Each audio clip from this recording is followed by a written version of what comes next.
रानी एक छोटे से गांव में अपने परिवार के साथ रहती थी। उसके परिवार में सब लोग अच्छे थे। उसकी नई नई शादी हुई थी। रानी को खाने पीने का बड़ा ही शौक था, लेकिन उसे खुद कुछ भी बनाना नहीं आता था। जब भी उसका पति काम के लिए शहर जाता, तब याद से उसके लिए कुछ न कुछ खाने के लिए लेकर आता। अपनी नई बहू के लिए उसकी सास भी अपने हाथों से अच्छे अच्छे पकवान बनाती थी। लेकिन रानी की एक बुरी आदत थी, जो सामने आए वो उंगलियां चाट चाट कर खाती थी। लेकिन हर खाने में वो कुछ न कुछ खोट जरूर निकालती थी। अगर वो किसी मेहमानों के यहाँ जाती तो उनका दिया हुआ सारा नाश्ता खा लेती थी और बाद में उन्हें खाने की कमियां बताती रहती। इसके इस स्वभाव की वजह से उसका पति और सास बड़े ही परेशान हो गए थे। रानी, मेरी माँ की तबीयत खराब है। कुछ दिन के लिए मुझे अपनी माँ के यहाँ जाना होगा। 2-3 दिन तुम घर संभाल लोगे ना? माँ जी, आपको पता ही है मुझे खाना बनाना नहीं आता। एक दिन की बात होती तो मैं कुछ न कुछ बाहर से मंगवा लेती, लेकिन 2-3 दिन। अरे तो मेरी बात तो सुन। मैंने कमला ताई से कहा है कि वो आकर खाना बना देगी, झाड़ू पोछा सब कर देगी।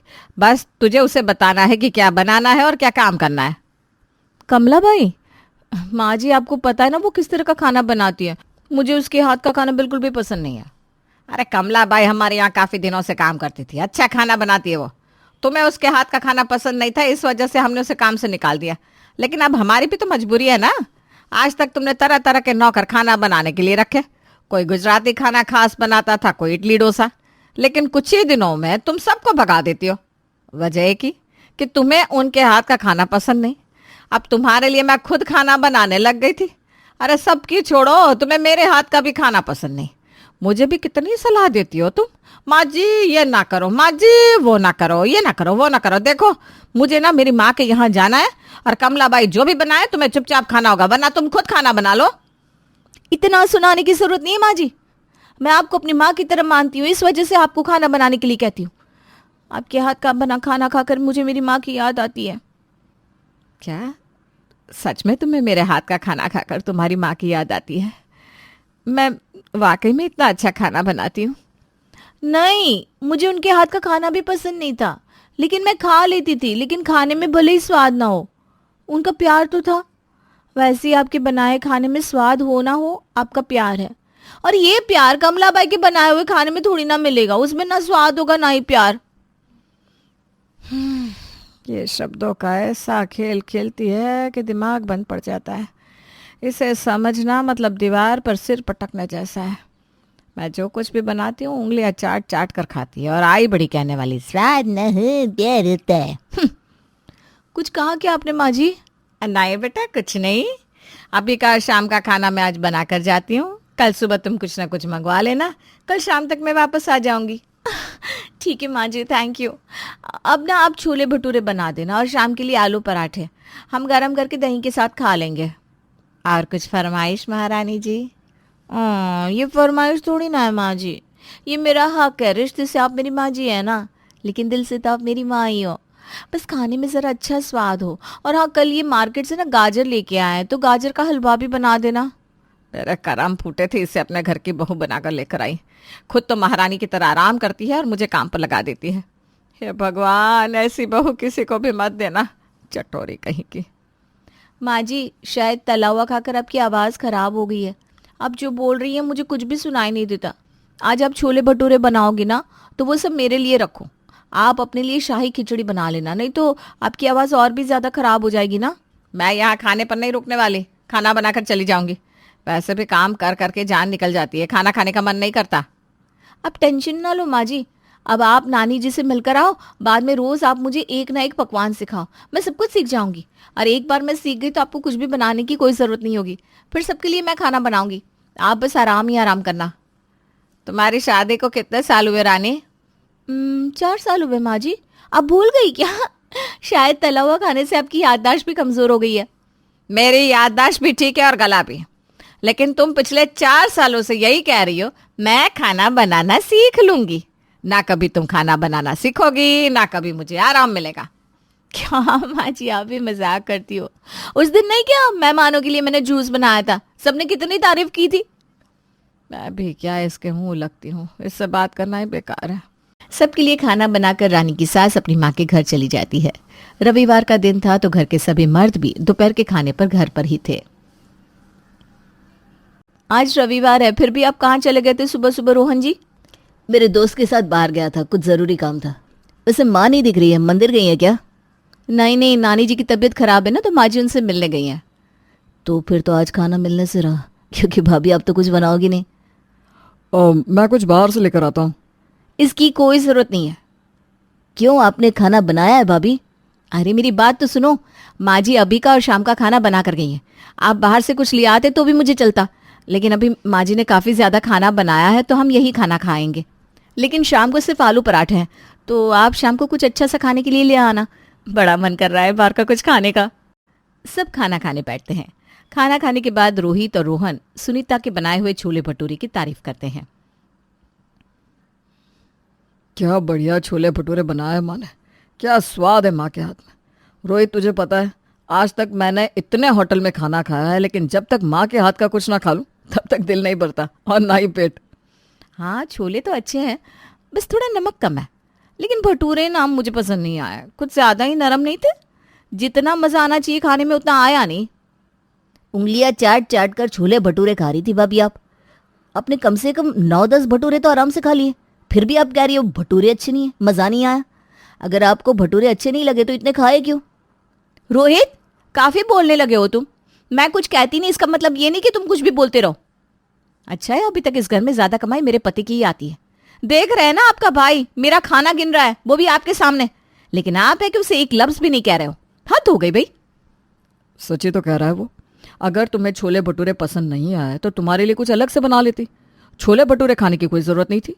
मुझे तो छोले भटूरे इतने अच्छे लगे कि अगर बच भी जाते तो मैं शाम को फिर से खाता। वो माँ को बुरा ना लगे इस वजह से मैंने मेरे लिए कुछ नहीं बनाया। और वैसे भी अगर आप ज़्यादा छोले भटूरे खा लेते तो आपका पेट खराब हो जाता। आपकी चिंता थी मुझे, इसलिए आपके हिस्से के थोड़े छोले भटूरे मैंने खा लिए। भाभी, आप भी ना अलग ही दुनिया से आई हो। मुंह पर तो आपके काबू नहीं है, खाने के लिए कुछ ना कुछ चाहिए होता है हमेशा आपको। हमारे हिस्से का भी आप खा लेती हो, लेकिन इस बात से हमें कोई एतराज़ नहीं है। लेकिन फिर भी आप हर खाने में इतनी कमियां क्यों निकालती हो? घर में बने खाने में शायद कुछ गलती हो जाए।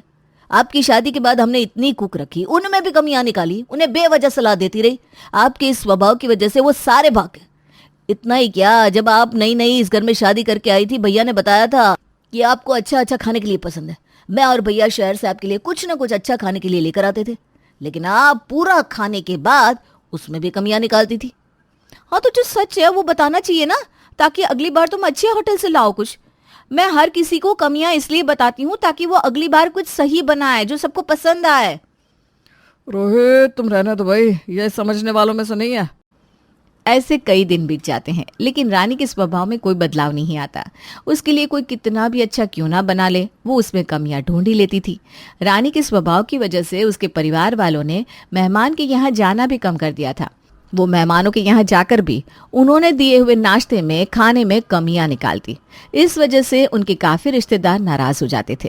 लोगों का बनाया हुआ खाना उंगलियां चाट चाट कर खा लेना और बाद में उसमें कमियां निकालना अब रानी का स्वभाव हो गया था।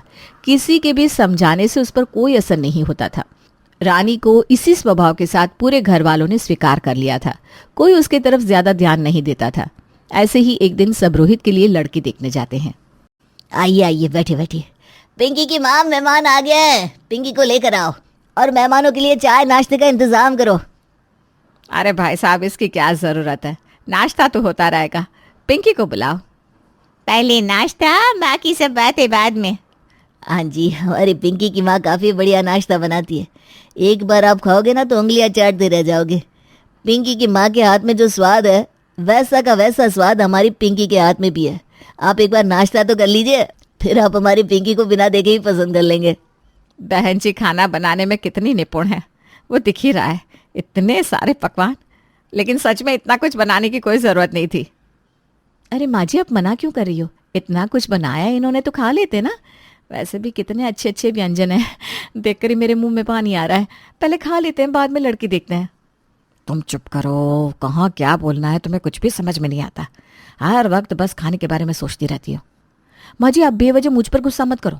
आप ही कहती रहती हो ना खाने का अपमान नहीं करना चाहिए, इसलिए मैंने कहा कि पहले खा लेते हैं और बाद में लड़की देखते हैं। गजब हो तुम।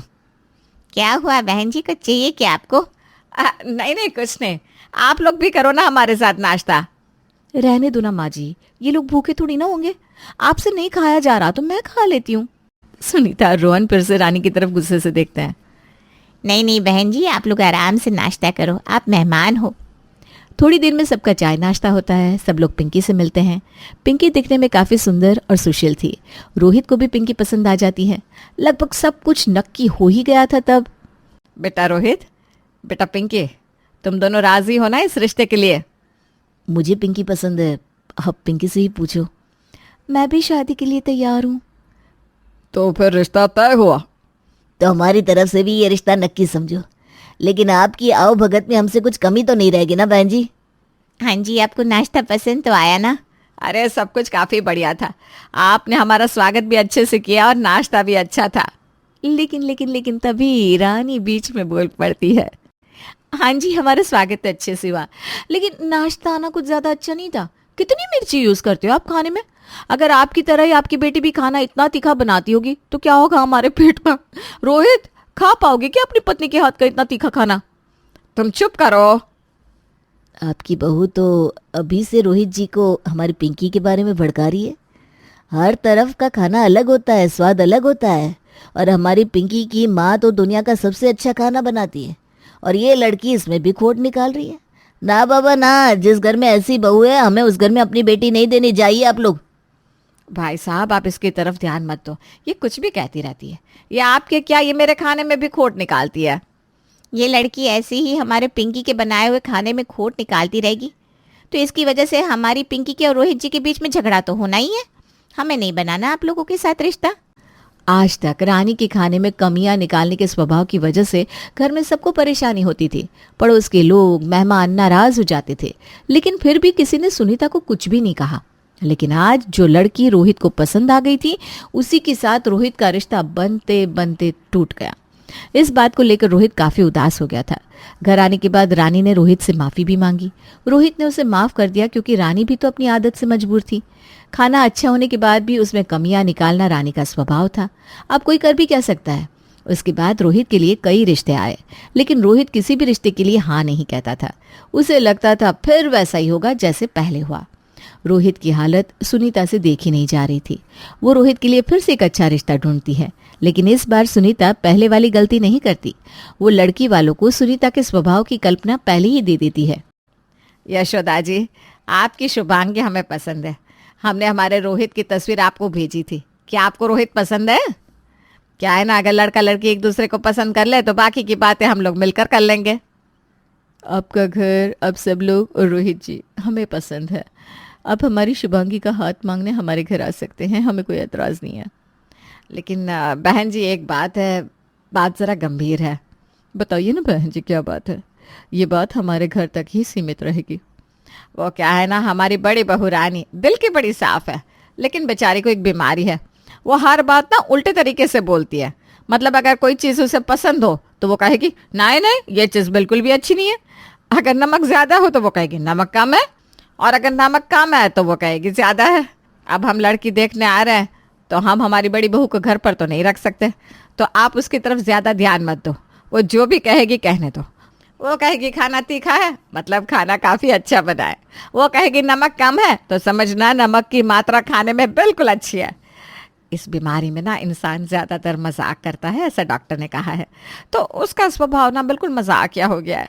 वो हर बात को लेकर मजाक करती रहती है। आप समझ रही है ना मैं क्या कह रही हूँ? मजबूरी में सुनीता को रानी की बीमारी का झूठ बोलना पड़ता है।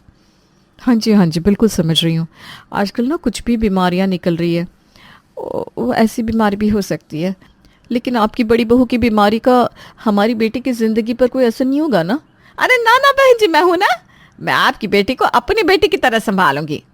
जैसे तैसे करके सुनीता रोहित का रिश्ता पक्का कर देती है। जब वो लड़की देखने जाते हैं तब सबके समझाने के बाद भी रानी वही गलती करती है।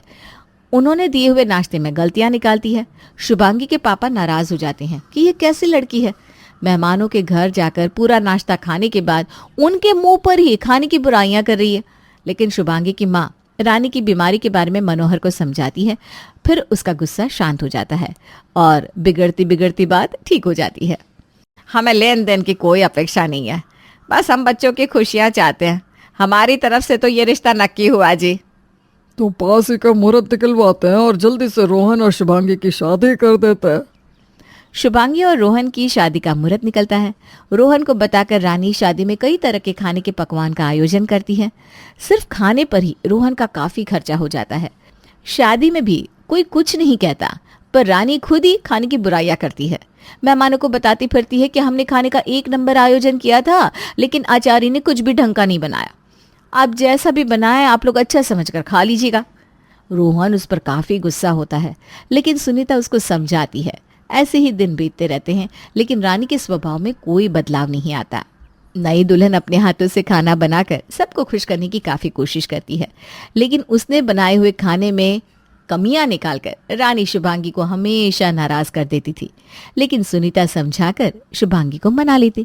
थोड़े दिनों में शुभांगी को भी रानी के स्वभाव का अंदाजा आ जाता है और शुभांगी भी रानी की बातों को नजरअंदाज करने लग जाती है। वो स्वीकार कर लेती है कि भगवान ने उसे चटोरी जेठानी दी है, जिसका स्वभाव कभी नहीं बदल सकता। आज का दिन सविता की जिंदगी में बड़ा ही खास था।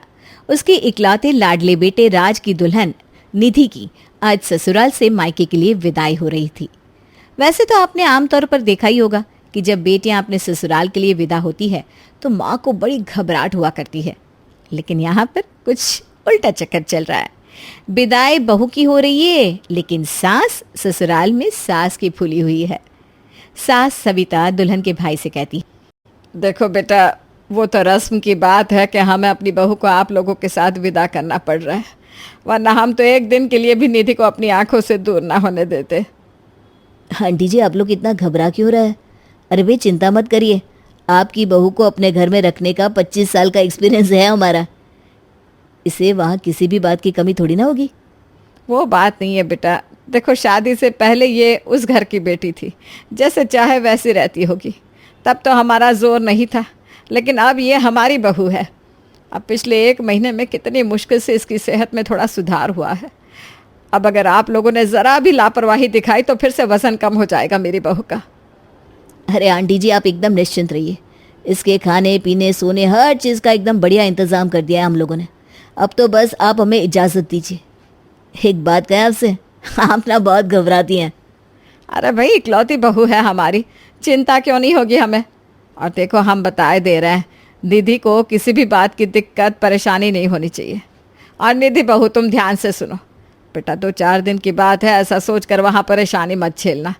अगर कुछ भी परेशानी लगे तो तुरंत फ़ोन करना, हम तुरंत राज को तुम्हें लेने के लिए भेज देंगे। आखिर में इंस्ट्रक्शंस की लंबी सी लिस्ट समझाने के बाद बड़े ही भारी मन से सविता ने बहू निधि को उसके भाई के साथ रवाना किया। मायके पहुंचकर, अरे यार, क्या था ये सब? इसके ससुराल वाले तो ऐसे रिएक्ट कर रहे थे जैसे हम लोग इसे घर में नहीं जंगल में रखने वाले हैं, जहाँ पर जंगली जानवरों से उसकी जान को खतरा हो।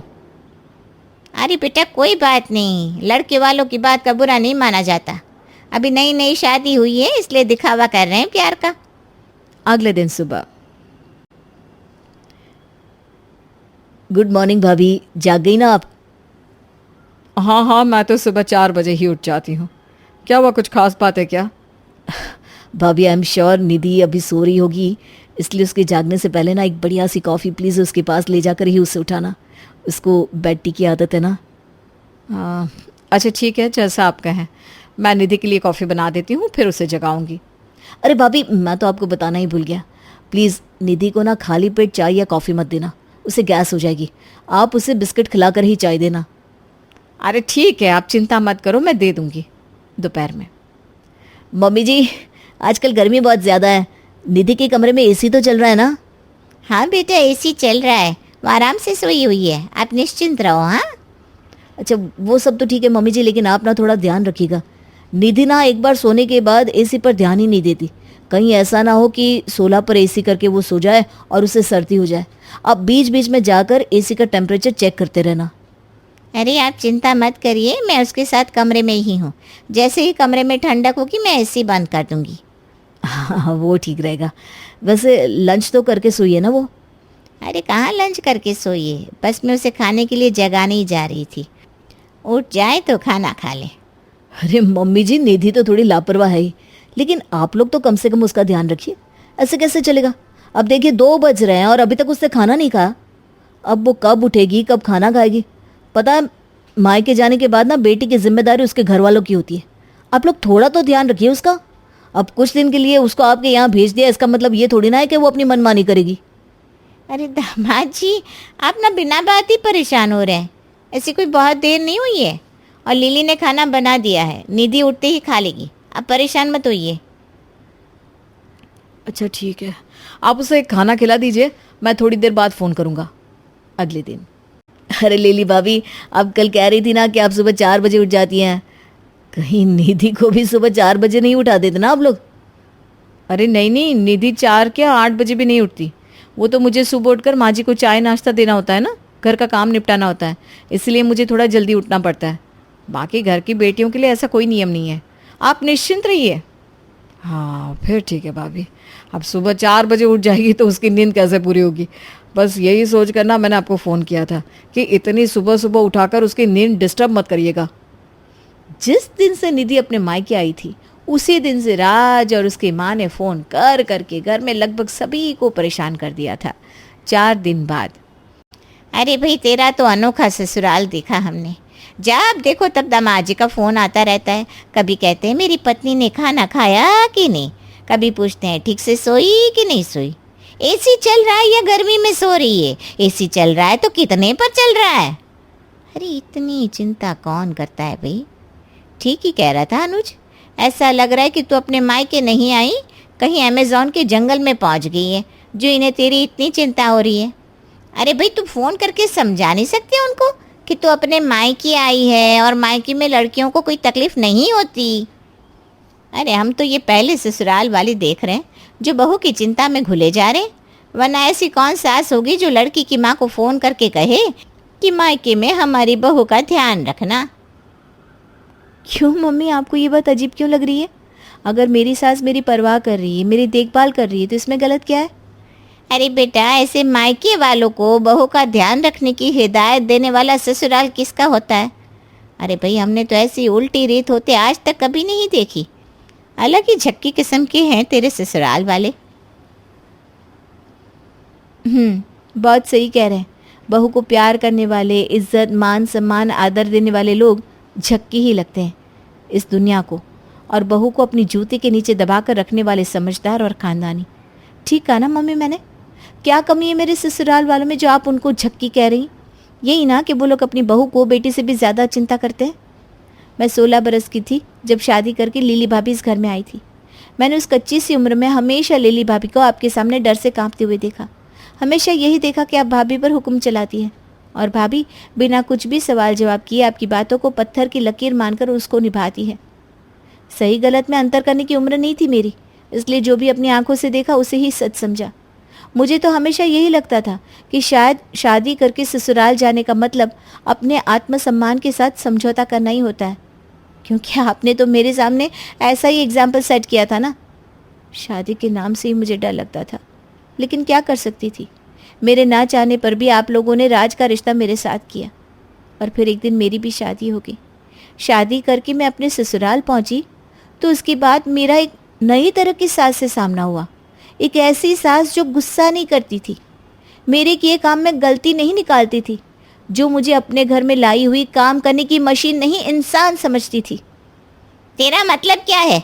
हम लिली को इंसान नहीं समझते, बंधुआ मजदूर समझते हैं क्या?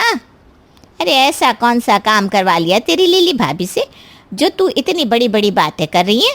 तो रोटी ही तो बनाती है, और दुनिया की ऐसी कौन सी औरत है जो अपने घर में खाना नहीं पकाती होगी? अगर तुझे इतना ही दर्द आ रहा है ना, तो तेरे कहने से उसकी मूर्ति बनवाकर पूजा करना शुरू कर दे इसकी, तब तो संतुष्ट हो जाएगी ना तू। आपकी सोच सही नहीं है माँ।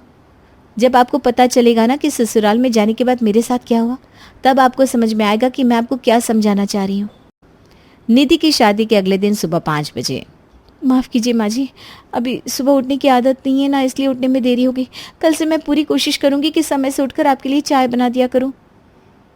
अरे बेटा, किसने कहा तुमसे कि तुम्हें उठने में देरी हो गई? बल्कि मैं तो तुमसे ये पूछना चाहती हूँ, क्या ज़रूरत थी इतनी जल्दी उठने की? अरे भाई, सुबह 5 बजे ऐसा कौन सा काम छूटा जा रहा है कि तुम इतनी जल्दी उठकर बैठ गई?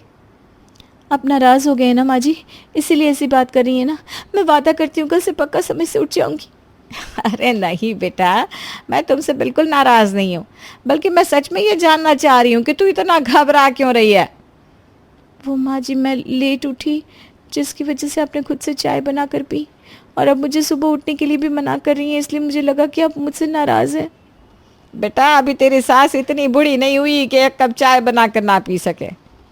बढ़ती उम्र के साथ नींद कम होने लगती है। अब 8 घंटे की नींद तो हमें आती नहीं, इसलिए सुबह जल्दी उठ जाते हैं। उठकर नहा धोकर थोड़ा पूजा पाठ कर लेते हैं। लेकिन तुम जवान बच्चे हो, तुम्हें दिन भर काम करना होता है, अब रात में भी ठीक से नहीं सोओगे तो कैसे चलेगा। जाओ अपने कमरे में जाकर आराम करो और 7 बजे से पहले बाहर नज़र मत आना। लेकिन मम्मी जी, आपकी चाय।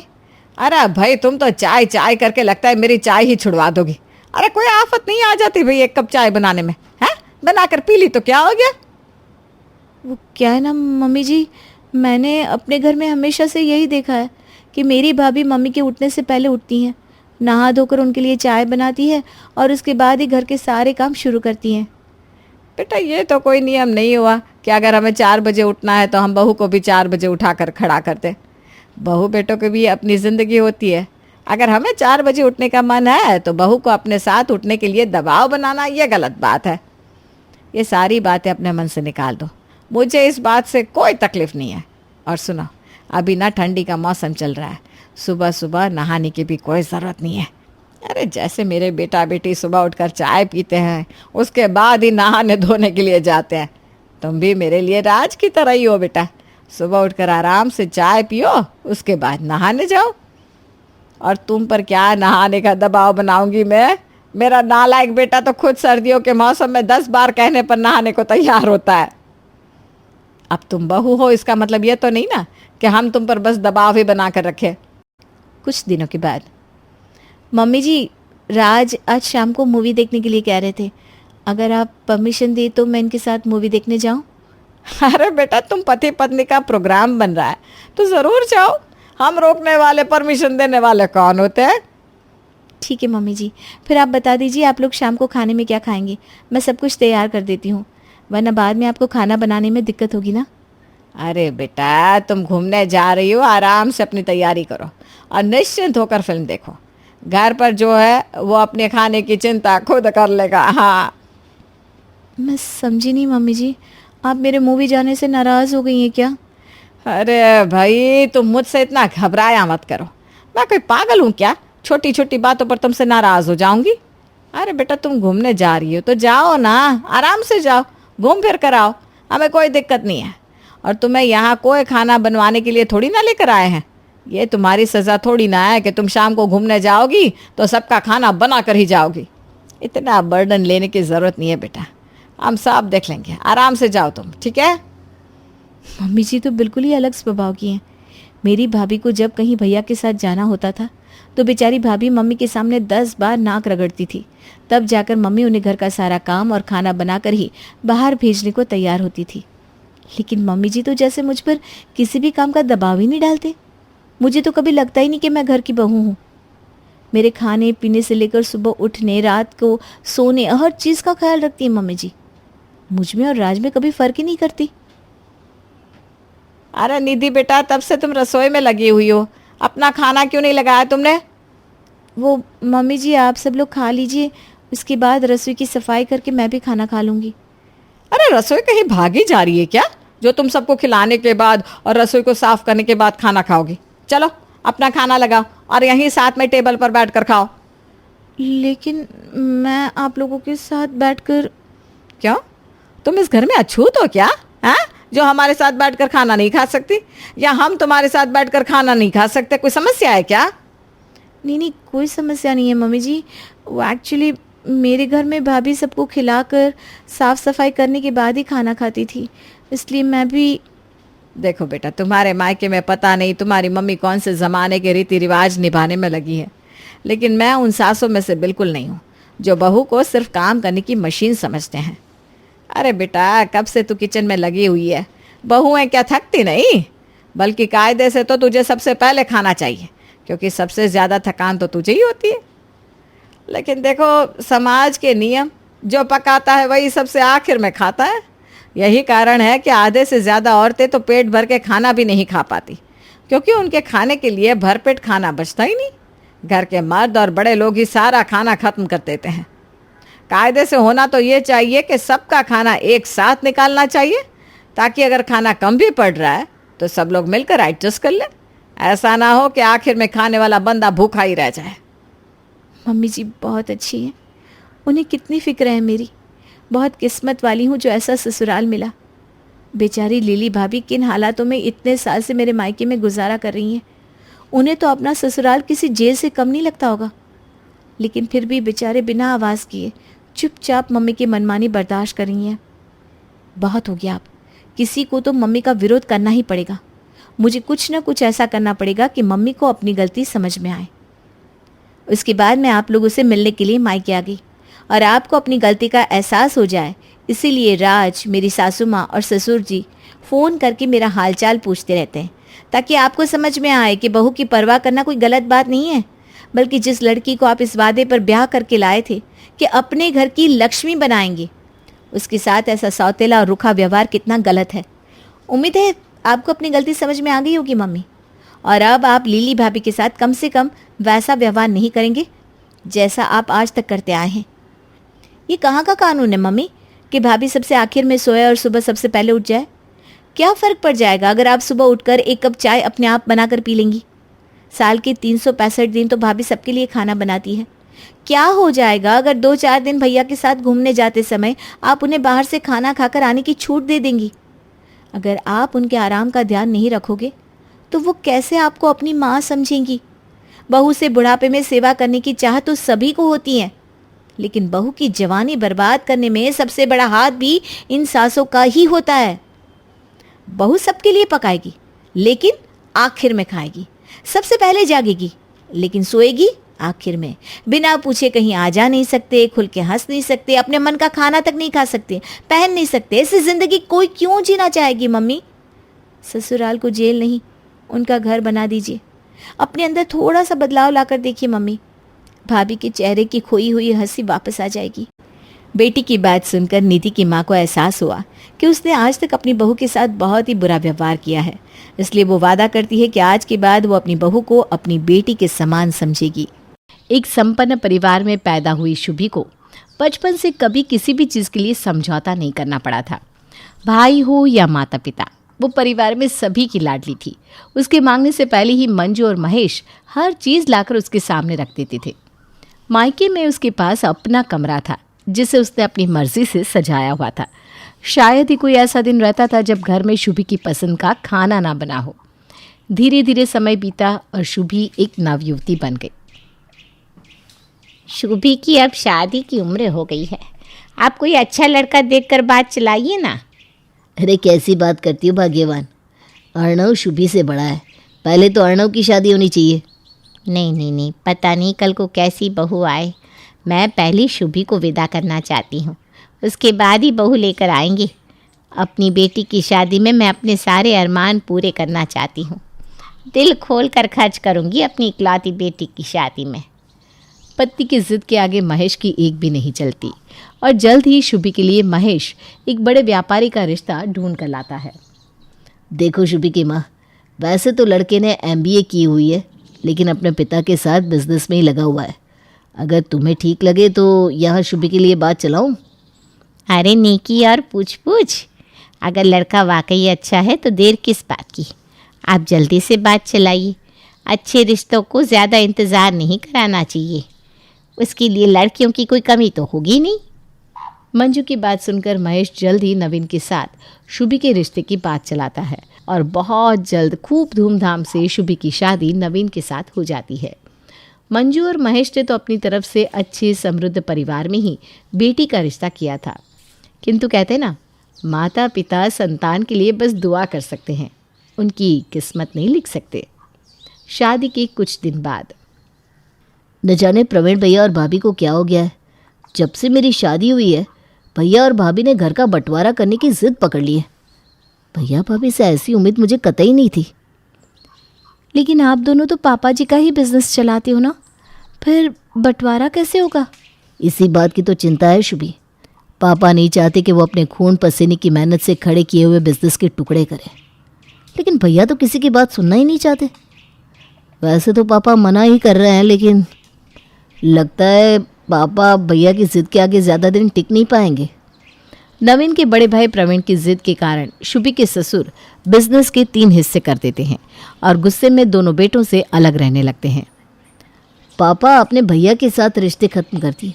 उसकी वजह मुझे समझ में आती है, क्योंकि उन्होंने ही घर का बंटवारा करने के लिए पहल की थी। लेकिन मैंने तो ऐसा कभी नहीं चाहा कि घर के या बिजनेस के हिस्से हो। फिर आप मुझे अलग क्यों कर रहे हैं? मैं आपके साथ रहना चाहता हूँ पापा। हम दोनों मिलकर बिजनेस करेंगे और एक ही घर में रहेंगे। नहीं बेटा, बड़े के तेवर देखकर मुझे समझ में आ गया है कि शादी होते ही बेटों का अलग संसार हो जाता है। फिर माता पिता के साथ रहना उन्हें बंधन लगने लगता है। कल तक तो बड़ा भी पापा पापा कहकर मेरे आगे पीछे घूमता था, और आज वह ऐसे बगावत करने पर तुल गया है कि मुझे यकीन ही नहीं होता कि प्रवीण मेरी ही औलाद है।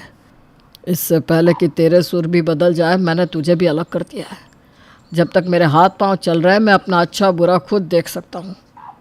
बेटा, जिस दिन हाथ पैर चलना बंद हो जाएंगे ना, तो चुपचाप किसी वृद्धाश्रम में जाकर भर्ती हो जाऊँगा। लेकिन यह कलह और टेंशन अब मुझे अपने जीवन में नहीं चाहिए। नवीन अपने पापा को बहुत समझाता है, लेकिन पापा किसी की भी नहीं सुनते और दोनों बेटों का बिजनेस और घर अलग अलग करने के बाद खुद भी दोनों बेटों से अलग रहने लगते हैं। पिता से अलग होने के बाद नवीन अपने बिजनेस में जान फूंकने की कोशिश में लगा हुआ था। वो दिन रात मेहनत कर रहा था, लेकिन न जाने बिजनेस को किसकी नज़र लगी थी कि दिन पर दिन बिजनेस घाटे की ओर ही जा रहा था। इसी बीच गुजरते समय के साथ शुभी भी एक बच्चे की माँ बन गई थी। कुछ दिन बाद, मुझे माफ़ कर देना शुभी। मुझे नहीं पता था कि इस तरह से हमारे दिन बदल जाएंगे और ऐसा दिन देखने को मिलेगा। मैंने तुम्हें वादा किया था कि शादी के बाद राजकुमारी बनाकर रखूँगा, लेकिन मैं नहीं जानता था कि मैं तुम्हें एक मिडिल क्लास पति जितनी सुविधाएं भी नहीं दे पाऊँगा। एक बार जो हमारा बिजनेस पटरी से उतरा, लाख कोशिश के बाद भी कुछ फ़ायदा ही नहीं हो रहा। हर गुजरते दिन के साथ सब बिगड़ता ही जा रहा है। मैंने इसी उम्मीद में अपना गाड़ी मकान सब बेचकर बिजनेस पे लगा दिया कि इस बिजनेस से आज नहीं तो कल सब कुछ वापस पा लूँगा। लेकिन शायद वो मेरी गलती थी। मेरे कारण आज हमारे पास न रहने को सर पर छत है और ना ही गाड़ी, ना हमारे आज का ठिकाना है न कल का। मुझे लगता है अब मुझे बिजनेस बंद कर देना चाहिए और कोई नौकरी ढूंढ लेनी चाहिए। जब तक हमारे पास रहने का कोई ठिकाना नहीं है, मैंने पापा से बात कर ली है। हम मम्मी पापा के साथ उनके घर में ही रहेंगे। ठीक है नवीन, मुझे कोई परेशानी नहीं है। आप पढ़े लिखे हैं, मुझे पूरा यकीन है कि आपको एक अच्छी नौकरी ज़रूर मिल जाएगी। हमारा आज अच्छा नहीं है तो क्या हुआ, कल ज़रूर अच्छा होगा। शुभा और नवीन अपने बेटे के साथ माँ पापा के घर में शिफ्ट हो गए थे। बेटा, तुम्हारे और नवीन के यहाँ आकर रहने से हमें कोई ऐतराज़ नहीं है। बस मैं इतना कहना चाहती हूँ कि अब पहले जैसी बात नहीं रही बेटा। जब से तुम्हारे पापा जी ने बिज़नेस के हिस्से किए हैं ना, न जाने बिज़नेस को किसकी नज़र लग गई है। आमदनी बस नाम की रह गई है, इसलिए मैंने घर से नौकरों को भी हटा दिया है। अब खाना और घर की साफ़ सफाई का काम तुम्हें ही देखना पड़ेगा। देखा आपने नवीन जी, हम मम्मी पापा के साथ रहने आ गए तो शायद उन्हें ऐसा लग रहा है कि उनका खर्चा बढ़ गया, इसलिए मेरे यहाँ आते ही उन्होंने नौकरों को हटा दिया। अब वो चाहती हैं कि खाना और घर के सारे काम मैं खुद करूं। आपको पता है ना, मुझे काम करने की आदत नहीं है। और मेरे घर में तो 4-4 नौकर थे, कभी पानी का गिलास भी यहाँ से वहाँ उठाकर नहीं रखा। देखिए, मैं ये नहीं कह रही हूँ कि आप 24 घंटे के लिए नौकर रखें, लेकिन झाड़ू पोछा बर्तन के लिए तो काम वाली रखी जा सकती है ना। देखो शुभी, अभी हमारी स्थिति कुछ भी रोक टोक करने वाली नहीं है। मम्मी जैसा कहती है वैसा करो। फ़िलहाल हमें अपना समय गुजारना है। जैसे ही मेरी नौकरी लगेगी, मैं किराए का मकान ले लूँगा और फिर हम वहाँ शिफ्ट हो जाएंगे। शुभी को अब सास का छोटी छोटी बातों पर बोलना बुरा लगने लगा था। उसे बात बात पर महसूस होता कि वो इतने बड़े घर की बेटी होने के बावजूद यहाँ कैसी ज़िंदगी गुजार रही है। शुभी, मैंने 1-2 जगह नौकरी के लिए ट्राई किया था। मुझे पुणे से जॉब का ऑफ़र मिला है, लेकिन फ़िलहाल मेरा बजट इतना नहीं है कि मैं पूरी फैमिली को पुणे ले जाकर सेटल हो सकूं। समझ में नहीं आ रहा क्या करूं। अब 2 ही रास्ते बचते हैं, या तो तुम मम्मी पापा के साथ इसी घर में रहो या फिर अपने मायके चली जाओ। देखो नवीन, तुम्हारे बिना यहाँ अकेले मैनेज कर पाना मेरे लिए बहुत मुश्किल होगा। और ससुराल में सबसे बड़ा सपोर्ट पति ही होता है। जब तुम ही यहाँ नहीं रहोगे तो यहाँ मेरा मन कैसे लगेगा।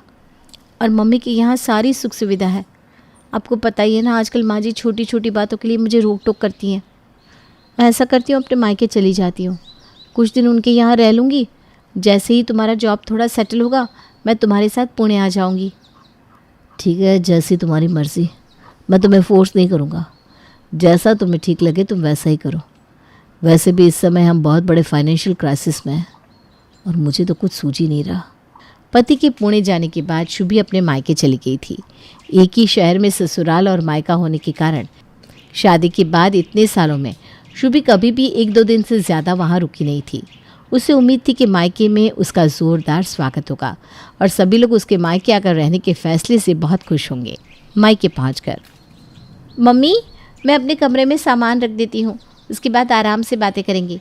आप हमेशा कहती थी ना 2-4 दिन के लिए आ जा, आराम से बैठेंगे, फुर्सत से बातें करेंगे। तो लो, अब मैं 2-4 दिन के लिए नहीं 5-6 महीने के लिए आपके पास रहने आ गई हूँ। अब आप अपने सारे शौक़ पूरे कर लेना, खूब बातें कर लेना और अपनी नाती को भी खिला लेना। वो सब तो ठीक है बेटा, लेकिन तेरा कमरा तो अब छोटू ने ले लिया है।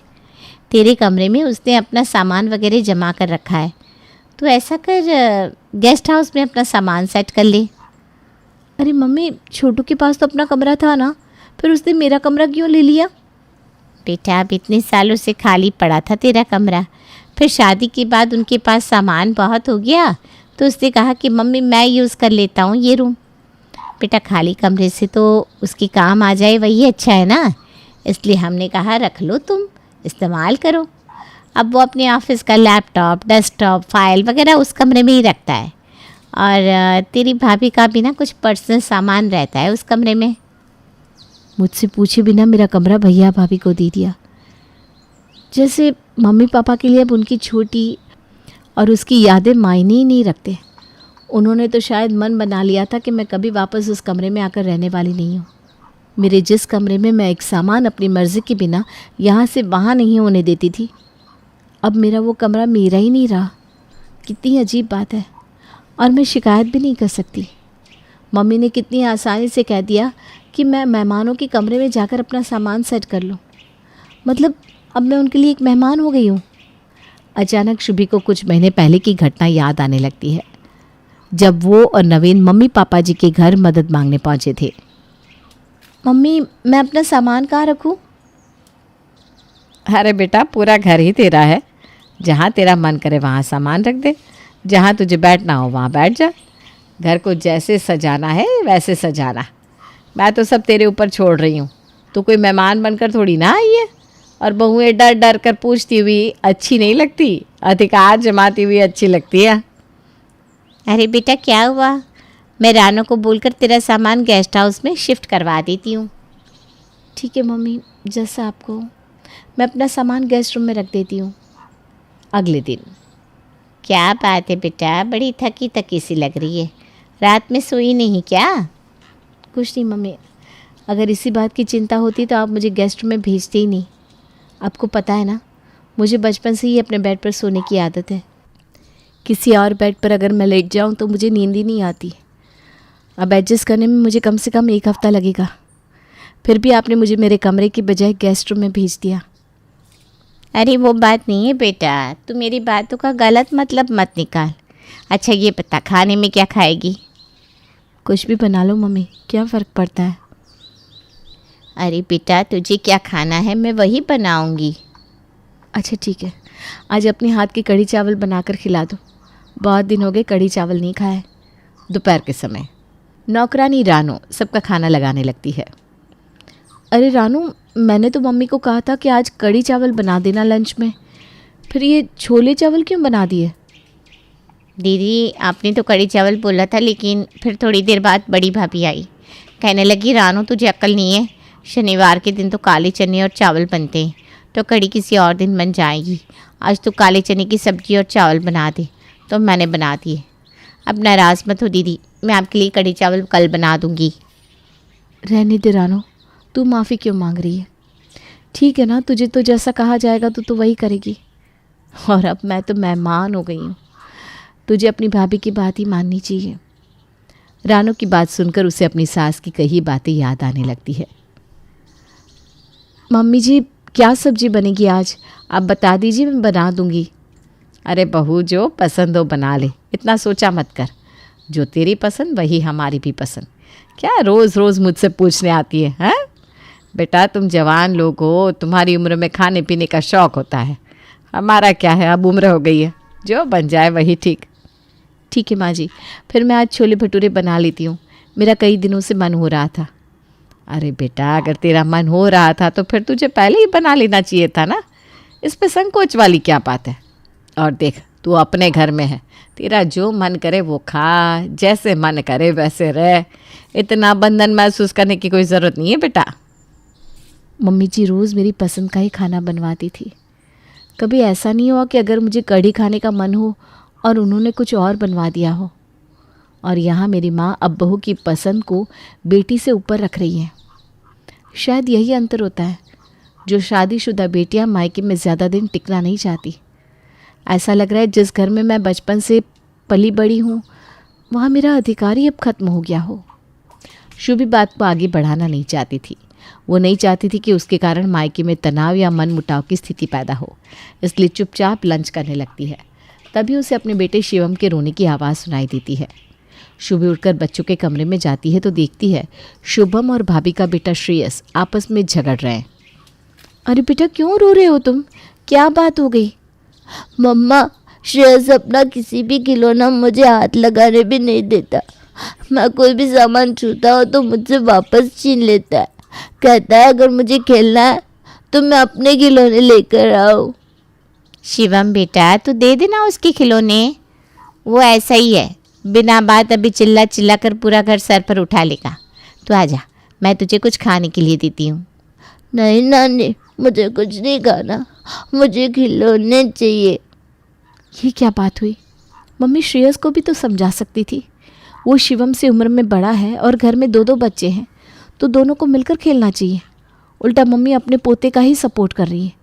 शिवम का भी तो मन होगा ना कि वो खिलौनों से खेले। किसी तरह शुभी ने अपने बेटे शिवम को शांत कराया और बात आई गई हो गई। कुछ दिन बाद शाम के समय, अरे 9 बज गए हैं, जल्दी से चैनल चेंज करो, बिग बॉस लगाओ ना। आज बहुत अच्छा ट्विस्ट आने वाला है बिग बॉस में। अरे शुभी, बिग बॉस भी कोई देखने की चीज़ है? हम लोग बिग बॉस वगैरह नहीं देखते। इस टाइम मैं तो न्यूज़ सुनती हूँ। रविश कुमार का प्राइम टाइम आता है ना, तुम भी सुनो, अच्छा लगेगा। शुभी के कहने पर भी भाभी ने चैनल चेंज नहीं किया था। मन मारकर शुभी को भी भाभी के साथ बैठकर न्यूज़ सुननी पड़ रही थी। कहने को तो ये बहुत छोटी सी बात थी, लेकिन हर छोटी छोटी बात शुभी के मन में गहरे घाव करती जा रही थी। वो अपने मायके में रह ज़रूर रही थी, लेकिन उसे इतना एहसास हो चुका था कि अब उसको मायके में भी अपनी मर्ज़ी के मुताबिक नहीं, बल्कि भाभी के हिसाब से रहना होगा। खाना हो या टीवी पर चलने वाला प्रोग्राम, घर की साज सजावट हो या फिर बच्चों के खेलने का समय, सारी बातें भाभी अपने हिसाब से ही निश्चित करती। और ननद शुभी के ओपिनियन को कुछ खास इम्पोर्टेंस भी नहीं देती। कैसी हो शुभी? मैं तो ठीक हूँ। आपकी जॉब कैसे चल रही है? फ़िलहाल तो सब ठीक है, लेकिन पुणे बहुत महंगा शहर है। यहाँ पर तुम सबको, यानी तुम दोनों को लाकर सेटल होने के लिए अभी थोड़ा समय और लगेगा। अच्छा हुआ तुम अपने मायके चली गई। आखिर कितने दिन अकेले मम्मी पापा के पास रहती। अब पापा के यहाँ एक ही एसी है। गर्मी का मौसम है, तुम्हारे लिए बहुत मुश्किल हो जाता। नहीं नवीन, बहुत रह लिया मायके में। सोच रही हूँ इस संडे को वापस मम्मी पापा के पास चली जाऊँ। अरे ऐसा क्यों कह रही हो? कुछ बात हुई क्या? नहीं नवीन, कुछ बात नहीं हुई।